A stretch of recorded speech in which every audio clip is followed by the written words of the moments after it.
முக்கிய பிரச்சினைகளை திசை திருப்பவே கூட்டு நடவடிக்கை குழு கூட்டம் நடத்தப்பட்டதாக அதிமுக பொதுச் செயலாளர் எடப்பாடி பழனிசாமி கூறியிருக்கிறார்.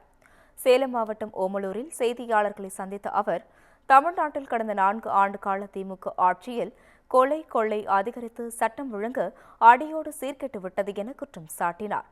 விலைவாசி உயர்வு, மின்கட்டண உயர்வு, சொத்து வரி உயர்வு, வீட்டு வரி உயர்வு என இப்படி எல்லா வகையிலும் மக்கள் அவதிப்பட்டு வருவதாகவும், நிதிநிலை அறிவிப்பு வெறும் நாடகம் என்றும் தெரிவித்தார். முக்கிய பிரச்சினைகளை திசை திருப்பவே கூட்டு நடவடிக்கை குழு கூட்டம் நடத்தப்பட்டதாகவும் எடப்பாடி பழனிசாமி குற்றம் சாட்டினார். நாடாளுமன்ற தொகுதி மறுசீரமைப்பு நாடாளுமன்றத்தில் கேட்கணும். இதே திராவிட முன்னேற்ற கழகத்தை சேர்ந்த நாடாளுமன்றங்கள் நாடாளுமன்றத்துக்கு வெளியிலே அங்கே போராட்டம் நடத்துறாங்க. அங்கே எங்கே போய் காங்கிரஸ் எம்பிலாம் போய் கலந்துக்கலையே.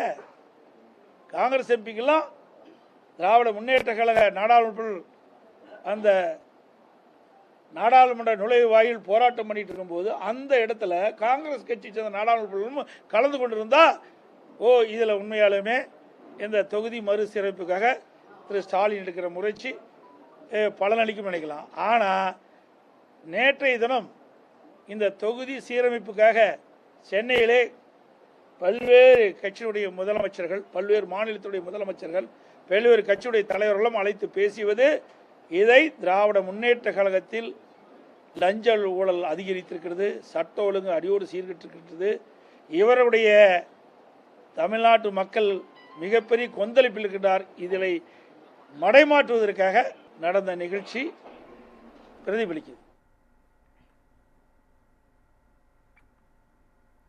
ஓ பன்னீர்செல்வம், சசிகலா, டிடிவி தினகரன் உள்ளிட்டோரை மீண்டும் அதிமுகவில் இணைக்க வாய்ப்பு இல்லை என்று திட்டவட்டமாக எடப்பாடி பழனிசாமி தெரிவித்தார்.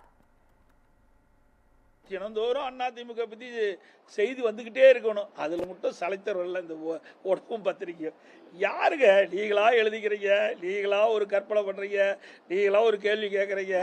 தாங்க 100% அப்படி அல்ல. திருப்பி நான் கூட சொல்லியாச்சு.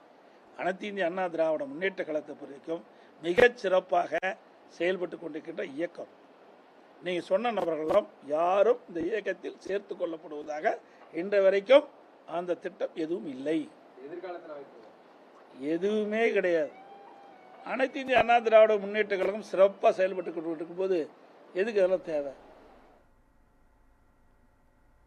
மாநிலங்களவை உறுப்பினர் பதவிக்கு தேர்தல் அறிவிக்கப்பட்டதும் அது குறித்து முடிவு எடுக்கப்படும் என்று கூறிய அவர், கொள்கை வேறு, கூட்டணி வேறு என்றார். ராஜ்யசபாவே அறிவிக்கல, அதுக்குள்ளேயே இவி கேட்டாங்க அவி கேட்டானே, இப்படியே அதான் சொல்ல, நீங்களா ஒரு கற்பனையை உருவாக்கி கொண்டு என்னிடத்தில் கேள்வி கேட்டு ஒரு பரபரப்பான செய்தி உங்கள் ஊடகத்தில் வரணும், அதுக்கு நான் தான் கிடைச்சினாப்பா சொல்லுவாங்க. நான் சொல்கிறேன், இப்படி பரபரப்பான செய்தி வரவோடு அது ஏதாவது இது தேவையா? அதெல்லாம் வரும்போது நாங்கள் சொல்கிறோம், புரியுதுங்களா? நாடாளுமன்ற ராஜ்யசபா உறுப்பினர் தேர்ந்தெடுக்கின்ற அறிவிப்பு வருகின்ற பொழுது அதை பற்றி என்னன்னு நாங்கள் சொல்லுவோம்.